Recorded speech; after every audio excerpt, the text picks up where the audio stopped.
There's a video recording of The Rock giving the most emotional speech of his life to a Hollywood film crew. The video has never been released, but everyone who was there that day says it was the most authentic moment they've ever witnessed from any celebrity. What drove him to bare his soul to 200 strangers wasn't just the movie they were making, it was the personal crisis he was facing that could have destroyed his family. July 15, 2019, 2:47 p.m. The Atlanta film set of Jumanji, The Next Level, had been shut down for 3 hours due to what the production manager politely called technical difficulties. But everyone knew the real problem wasn't technical, it was creative, financial, and potentially catastrophic.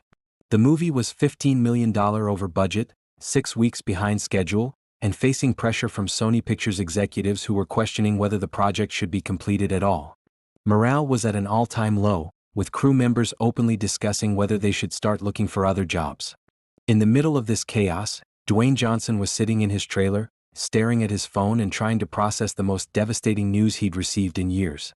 The call had come that morning from his assistant, who had been handling what should have been routine family business. But there was nothing routine about what she'd discovered. "Dwayne," she had said, her voice shaking, "I need to tell you something about your father's financial situation. It's really bad." For the past 6 months, Rocky Johnson had been hiding the fact that he was facing financial ruin. Medical bills from his recent health issues, bad investments, and expenses from his wrestling memorabilia business had left him with over $800,000 in debt and facing the possibility of losing his home. The worst part? Rocky had been too proud to ask his famous son for help, instead borrowing money from questionable sources and making promises he couldn't keep. The situation had become so desperate that debt collectors were calling daily, and Rocky was considering selling his Wrestling Hall of Fame ring just to make minimum payments. "How long has this been going on?" Dwayne had asked. "Based on what I can find, at least 18 months. Maybe longer. He's been hiding it from everyone, including your mom." Dwayne felt a mixture of heartbreak, anger, and guilt. Heartbreak that his father was struggling and too proud to ask for help. Anger that Rocky had let the situation get so desperate. And guilt that he'd been so focused on his own success that he'd missed the signs of his father's crisis. But there was something else troubling him even more deeply. As Dwayne sat in his trailer, surrounded by the chaos of a troubled film production, he realized that his father's situation was a mirror of his own recent struggles. The Jumanji sequel was facing problems not because of external factors, but because Dwayne had been trying to control too much, fix too many things, and solve problems that weren't his to solve. Just like his father had been doing with his finances. At 3:15 p.m., Dwayne made a decision that would change not just the movie, but his entire approach to leadership and vulnerability. He walked out of his trailer and onto the main set, where 200-plus cast and crew members were standing around, waiting for direction and wondering if their jobs were secure. The atmosphere was tense, worried, and filled with the kind of uncertainty that kills creativity and teamwork. "Can I have everyone's attention?" Dwayne called out, his voice carrying across the massive soundstage. The conversation stopped and all eyes turned to him.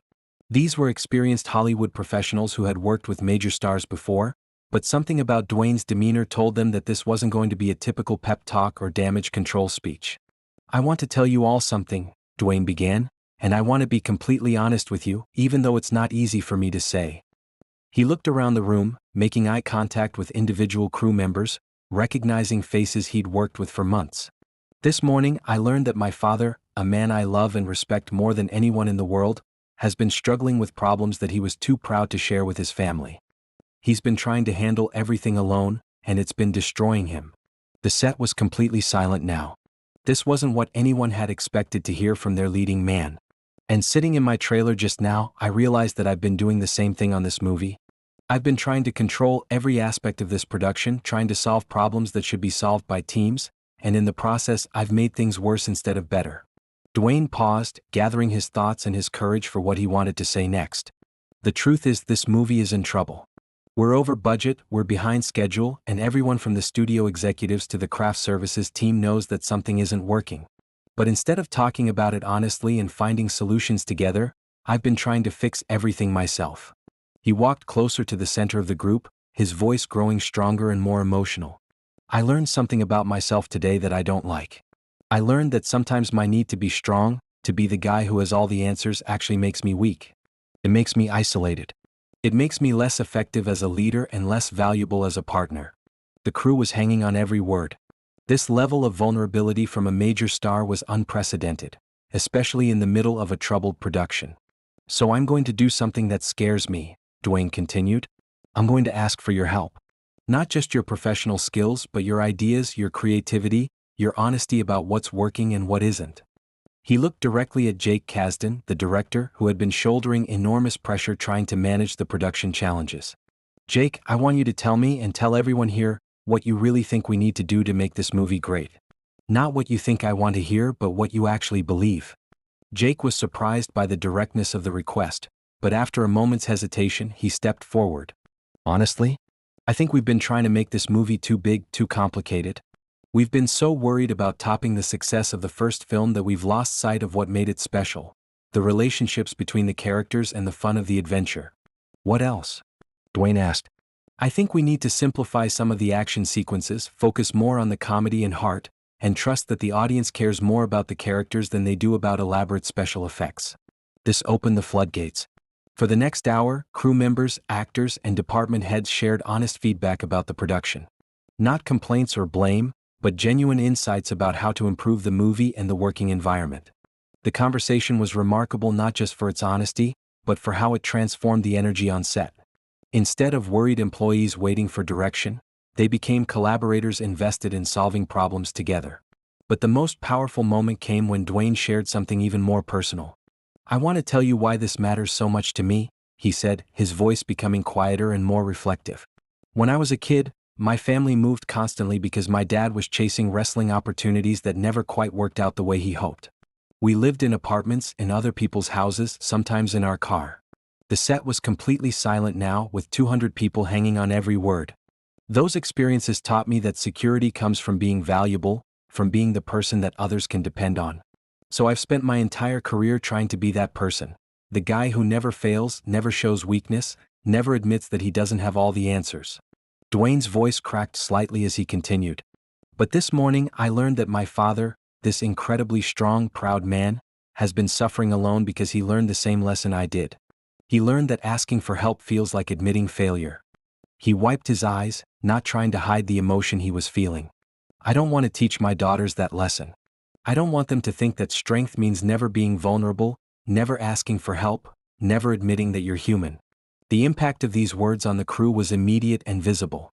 Hardened film industry veterans, people who had seen every kind of Hollywood drama and ego, were openly emotional. "So here's what I'm asking from all of you," Dwayne said, his voice growing stronger again. "Help me make this movie great, not by working harder or longer hours, but by being honest with each other about what we're trying to create and how we can create it better." He looked around the room one more time. "And help me learn how to be a leader who brings out the best in people instead of trying to do everything himself. Because the truth is, this movie doesn't need me to be perfect. It needs all of us to be real." The response was unlike anything anyone on that set had ever experienced. The applause started slowly, with a few people clapping, but within seconds it built to a thunderous ovation that lasted over 10 minutes. But more than the applause, it was the energy in the room that had changed. People were smiling, talking to each other, sharing ideas, and approaching their work with a renewed sense of purpose and collaboration. Over the next 6 weeks, Jumanji, The Next Level, was transformed from a troubled production into one of the most enjoyable filmmaking experiences that many of the crew members had ever had. The changes weren't dramatic or revolutionary. Jake Kasdan simplified some of the action sequences and focused more on character moments. The cast was given more freedom to improvise and find the natural chemistry that had made the first film successful. Department heads were encouraged to share ideas and concerns openly instead of working in isolation. Most importantly, Dwayne modeled the kind of leadership he had talked about in his speech. Instead of trying to control every aspect of the production, he focused on supporting other people's creativity and being honest about his own limitations and uncertainties. The movie was completed on time and only slightly over budget. More importantly, it became a massive commercial and critical success, earning over $800 million worldwide and proving that vulnerability and collaboration could be more powerful than control and perfection. But the real impact of that speech wasn't on the movie, it was on the people who heard it. Sarah Chin, a script supervisor who had been working in Hollywood for 15 years, later said that Dwayne's honesty changed how she approached her own leadership roles. "I had never seen a major star admit weakness or ask for help in such a direct way," she explained. It made me realize that I had been making my own work harder by trying to handle everything alone instead of building real partnerships with my colleagues. Mike Torres, a cinematographer on the film, had a similar response. That speech taught me that being professional doesn't mean being invulnerable. It means being honest about what you need and what you can contribute. But perhaps the most meaningful response came from Jake Kasdan, the director who had been struggling with the pressure of following up a successful film. Dwayne's willingness to be vulnerable gave me permission to be vulnerable too, Jake reflected. Instead of pretending I had everything figured out, I was able to admit what I was worried about and ask for the help I needed. That honesty made the entire creative process more collaborative and more successful. The speech was recorded by the production's behind-the-scenes cameras, but Dwayne has never allowed the footage to be released publicly. When asked about it in interviews, he simply says that it was a private moment between colleagues, not content for public consumption. However, the impact of that moment has rippled through Hollywood in unexpected ways. Several of the crew members who were present that day have gone on to leadership roles in other productions, and they've carried the lessons of that speech with them. The idea that strength comes from vulnerability, that leadership means serving others rather than controlling them, and that success is built through collaboration rather than individual achievement has influenced how they approach their work. More importantly, Dwayne's example has inspired other actors and filmmakers to be more honest about their own struggles and limitations. The culture of Hollywood, which typically rewards the appearance of perfection and invulnerability, has slowly begun to make space for more authentic leadership. As for Rocky Johnson, Dwayne didn't just solve his father's financial problems, he used the situation as an opportunity to build a stronger relationship based on honesty and mutual support. Rocky became more involved in Dwayne's business empire, not as a dependent family member, but as an advisor whose experience and wisdom were genuinely valuable.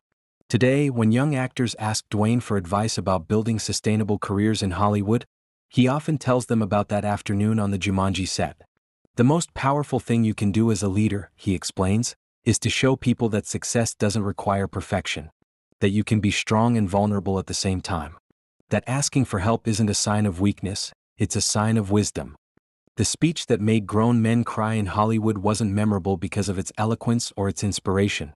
It was memorable because it was true, it was human, and it reminded 200 people that behind every successful project are real people dealing with real struggles and real fears. Sometimes the most important speeches aren't the ones you plan to give.